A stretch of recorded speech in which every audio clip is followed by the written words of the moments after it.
Catherine Howard was 19 years old when the axe fell. She was Henry VIII's fifth wife, barely out of girlhood when he dragged her into his bed. 2 years later, she was dragged screaming to the Tower of London, accused of adultery, betrayal, and treason. She didn't get a trial. She didn't get mercy. She got a block, a blindfold, and one clean stroke of the executioner's blade. This is the unvarnished truth about the horrific end of Catherine Howard, the teenage queen who thought she could survive Henry VIII's court. If you want history told raw, type ready in the comment section. Catherine Howard was just 17 years old when she became the fifth wife of King Henry VIII in July 1540. She wasn't the first girl to be handed over to him like a prize, but she would be one of the youngest and most ill-fated. Henry was 49, obese, riddled with ulcers on his legs, and so paranoid about betrayal that he had already ordered 2 of his previous wives executed. Catherine didn't have a choice in marrying him. She came from a minor branch of the powerful Howard family. Her uncle, Thomas Howard, Duke of Norfolk, saw an opportunity to tighten his grip on the king by pushing this lively, pretty teenager into the king's bed. Henry was instantly infatuated. He called her his rose without a thorn, a sick irony given how her story would end. To the public, she appeared radiant and cheerful, bringing a spark of youth to the aging, foul-tempered monarch. But behind closed doors, the reality was far from romantic. The king's festering leg wound emitted a stench so strong courtiers reportedly struggled not to gag when standing near him. He grew increasingly obese, needing mechanical devices to hoist him onto his horse. His mood swung from jovial to murderous in moments. This was the man Catherine was expected to please. For a brief time she succeeded. Henry lavished her with jewels, silks and banquets, but even in these early days, Catherine was out of her depth in the toxic politics of Henry's court. Enemies watched her every move, old rivalries festered, and worst of all, the king's own paranoia made him unpredictable and dangerous. Catherine was a teenager navigating one of the most lethal courts in history, married to a man whose love had never saved any woman before her. She didn't know it yet, but her youth and inexperience were about to lead her straight to the scaffold. By the time Catherine Howard turned 19, she was Queen of England, but her world was a prison. On the surface, she had everything: silks from Italy, pearls from the Orient, and the title of Queen. Behind closed doors, she was trapped with a husband, nearly 3 times her age, a man whose ulcerated leg wounds oozed pus and stank so badly his attendants stuffed herbs into the bandages to mask the smell. Henry was bitter, moody, and increasingly impotent. The king who once danced and jousted was now a bloated tyrant who needed help just climbing stairs. Catherine, barely out of girlhood, found herself suffocating in this gilded cage. At court, she was surrounded by ambitious men and women eager to manipulate her. Her cousin, Lady Rochford, whispered advice in her ear, advice that would one day seal her fate. That's when Thomas Culpeper entered the picture. Culpeper was everything Henry wasn't. Young, athletic, charming, a favorite of the king, trusted enough to attend to him in private chambers. He and Catherine started exchanging long, emotional letters. In one, Catherine wrote, "Yours as long as life endures." It wasn't just teenage infatuation, it was reckless desperation in a place where recklessness was a death sentence. But Culpeper wasn't the only man tied to Catherine. Francis Derham, a former lover from before she became queen, was back at court.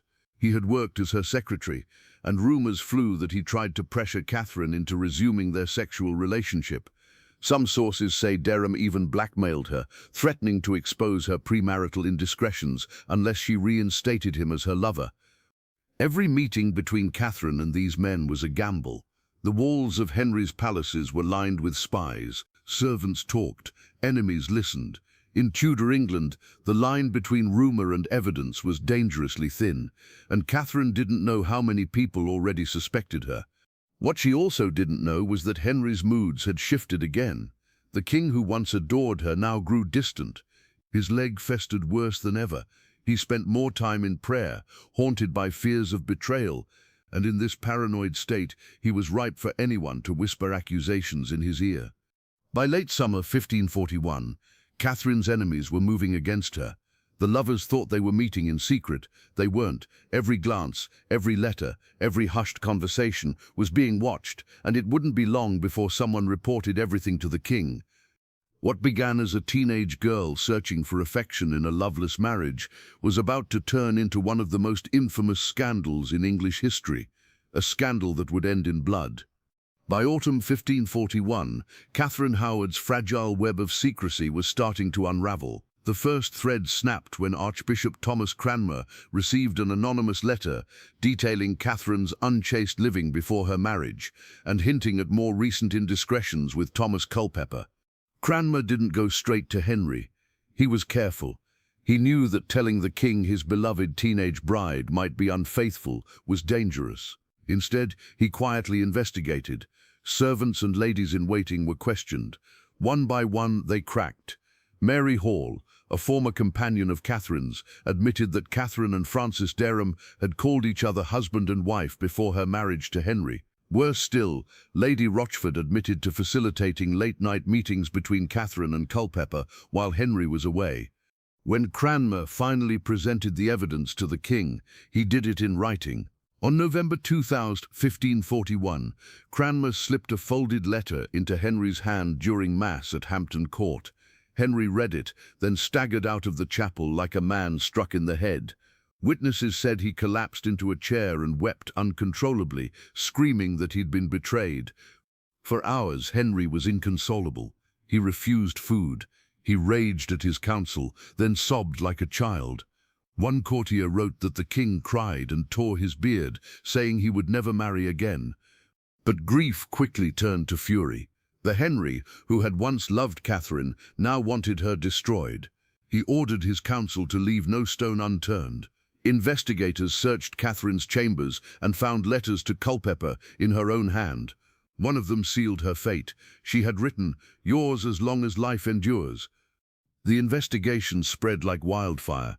Servants were dragged in and interrogated. Some were threatened with torture. Others didn't need much encouragement. They turned on Catherine to save themselves.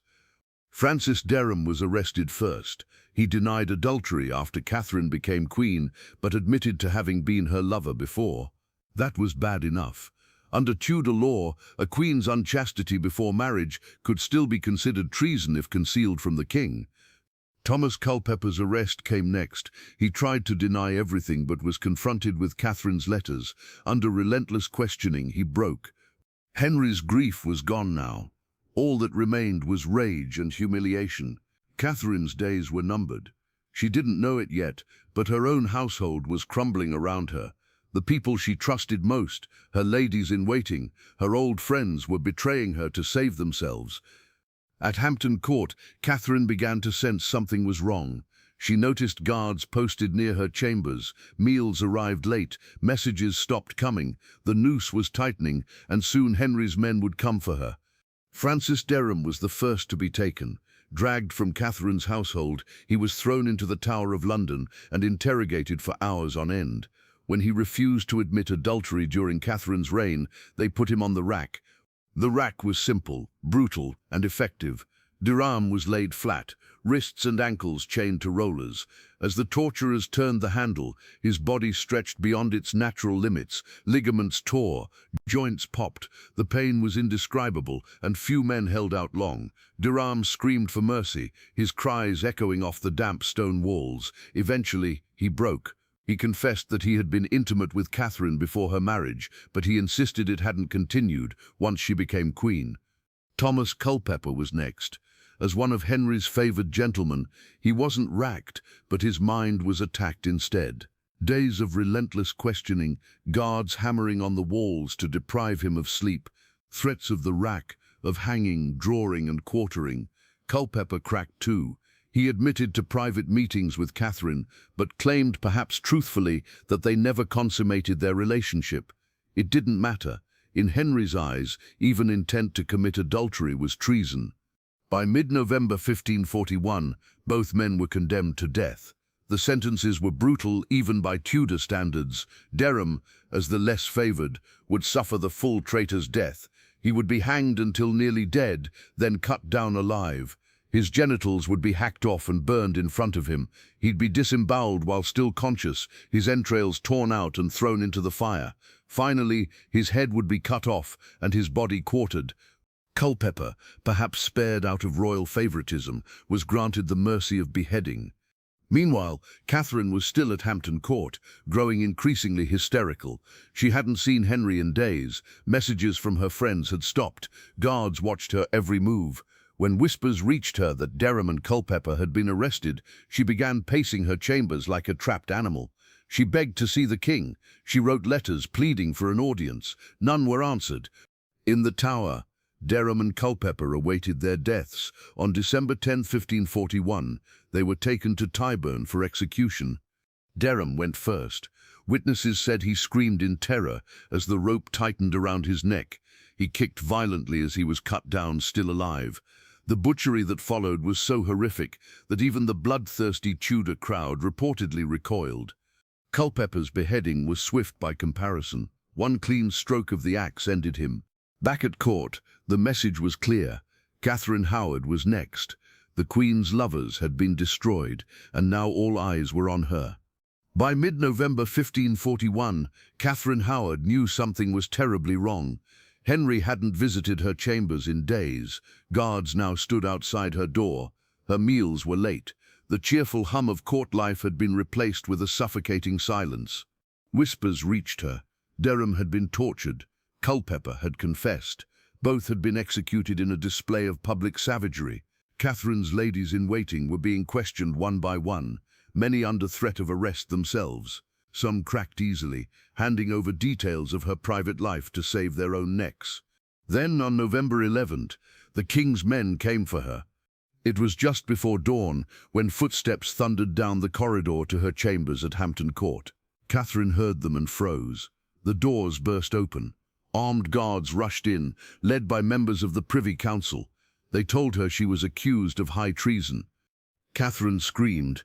She fell to her knees, pleading for mercy, insisting she was innocent. When they moved to seize her, she fought like a cornered animal. She tore free from their grasp and ran barefoot down the cold stone corridors of the palace, screaming for Henry.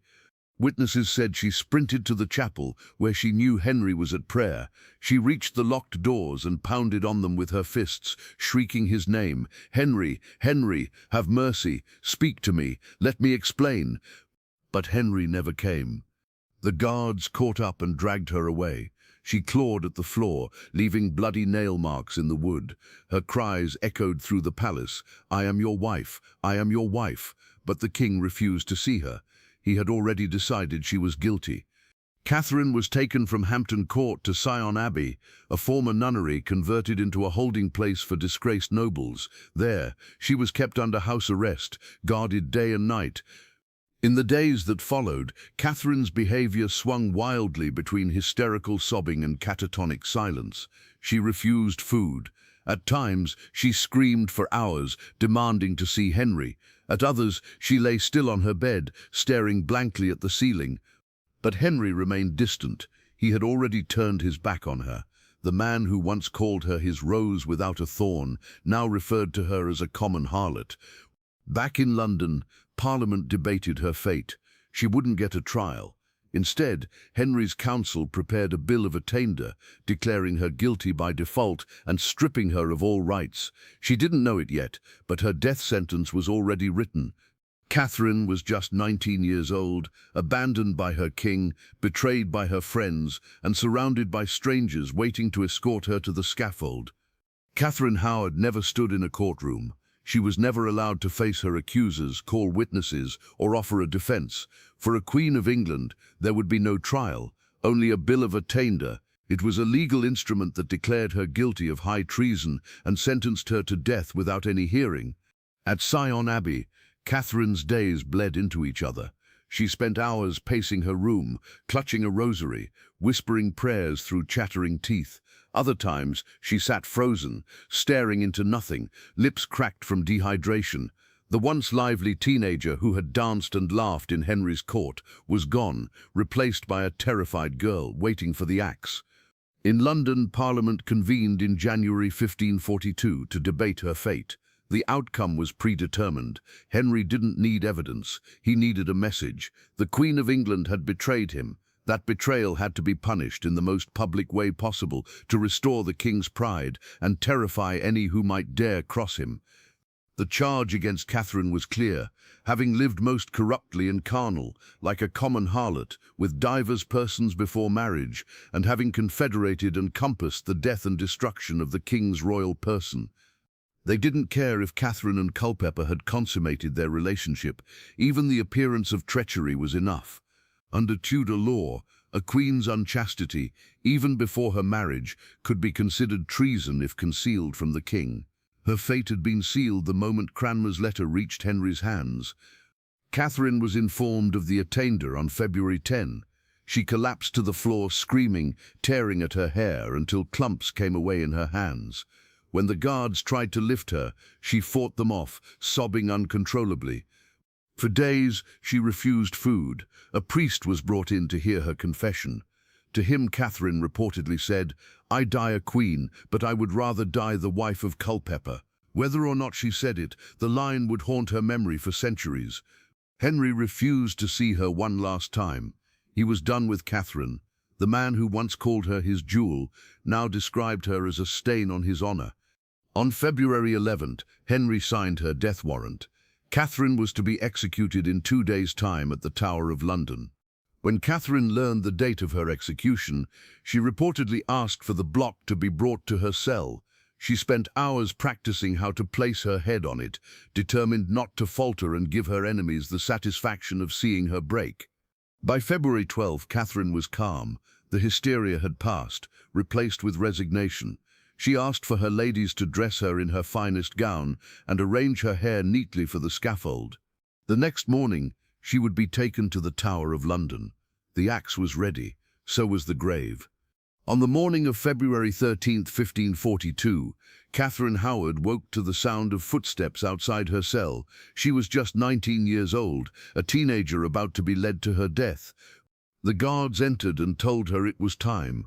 Catherine asked for a moment to compose herself. She knelt on the cold floor and whispered a final prayer for forgiveness, not just for her own sins, but for the man who had signed her death warrant. They dressed her in a plain black gown and placed a white linen coif over her hair. She asked her ladies to help her arrange it neatly. "I die a queen," she reportedly said, "but I would rather die the wife of Culpeper." Whether the words are true or not, they capture the desperation of a girl who had sought affection in a loveless marriage and found only ruin. The walk from her cell to the scaffold was short but heavy. Catherine's face was pale, almost waxen, yet she walked steadily, refusing the guards' help. Witnesses said her lips moved constantly, murmuring prayers, but her voice was too soft to hear. As she stepped onto the scaffold, the crowd fell silent. Among them were officials, soldiers, and curious Londoners, eager to see another queen's life ended. Less than 6 years earlier, they had watched Anne Boleyn, Catherine's own cousin, kneel on a similar platform. The executioner, dressed in black, stood waiting. Beside the block lay a single axe, its blade freshly sharpened. Catherine turned to address the crowd. Her voice, though quiet, carried in the cold morning air. "I die a queen, but I die in my sins. I have offended God and the king, and I beg you all to pray for my soul." She knelt before the block. One of her ladies tied a blindfold over her eyes. Catherine reached out, fumbling slightly, then placed her head on the block. Her hands gripped its sides tightly. She whispered, "Lord, into thy hands I commend my spirit." The executioner raised his axe. In one clean stroke, he severed her head from her body. Blood spilled across the scaffold. Her lifeless form slumped forward as her head rolled into a straw-filled basket. The crowd let out a collective sigh. Some murmured prayers, others turned away, pale and shaken. Catherine's body was taken to the chapel of St. Peter ad Vincula, within the Tower grounds, and buried in an unmarked grave. She was laid to rest just feet from Anne Boleyn, her cousin, who had also fallen victim to Henry's wrath. Back at Whitehall Palace, Henry received news of Catherine's death with chilling indifference. The man who once called her his rose without a thorn barely reacted. He spent the day playing cards and feasting with his courtiers. To him, Catherine was already erased. Her execution sent a clear message. In Henry VIII's England, a queen was not above suspicion, and love was no defense against power.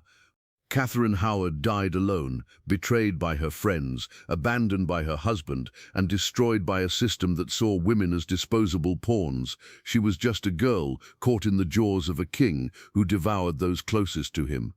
Catherine Howard was gone. Her teenage body lay buried beneath the stone floor of the chapel of St. Peter ad Vincula, her grave unmarked and unnoticed by the visitors who walked over it for centuries. There was no monument, no epitaph, no trace of the young queen who had once brought a flicker of youth to the decaying king's court. Back at Whitehall Palace, Henry VIII carried on as though she had never existed. He had her portraits removed, her belongings confiscated, and her name stricken from official records. Courtiers were forbidden to speak of her. To Henry, Catherine was a mistake to be erased, not mourned. But those who had known her could not so easily forget. Her ladies-in-waiting, many of whom had betrayed her under interrogation, lived with the guilt of their confessions. Some later described Catherine's final days with horror. The way she practiced laying her head on the block, her screaming fits at Sion Abbey, and her desperate cries for Henry's mercy. At court, her execution sent a chilling message. If even the Queen could be dragged screaming from her chambers and butchered at the king's order, no one was safe. Ambition turned to fear. Nobles walked carefully, measuring every word, every glance. The ripple effects reached far beyond Catherine's death.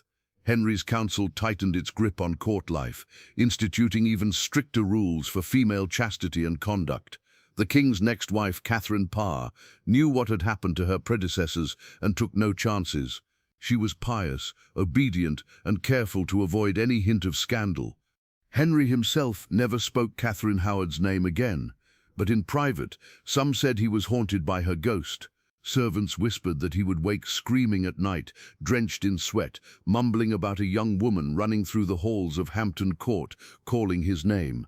Centuries later, visitors to Hampton Court would claim to hear those same cries, the ghost of a girl pounding on the chapel door, begging for a mercy that never came. Historians have long debated Catherine's story. Was she a foolish girl, manipulated by ambitious men and undone by her own recklessness? Or was she a victim, a teenager forced into a marriage with a monstrous king and destroyed when she reached for love? The truth lies somewhere in between. Catherine Howard was young, naive, and unprepared for the deadly politics of Tudor England, but she was also a girl who deserved better than to be crushed beneath the weight of a king's ego. Her fall reminds us of the human cost of absolute power. In Henry VIII's world, women like Catherine were pawns, used, discarded, and forgotten, and while history has tried to bury her, her story still matters. Catherine Howard was 19 years old when she died. She never got the chance to grow up.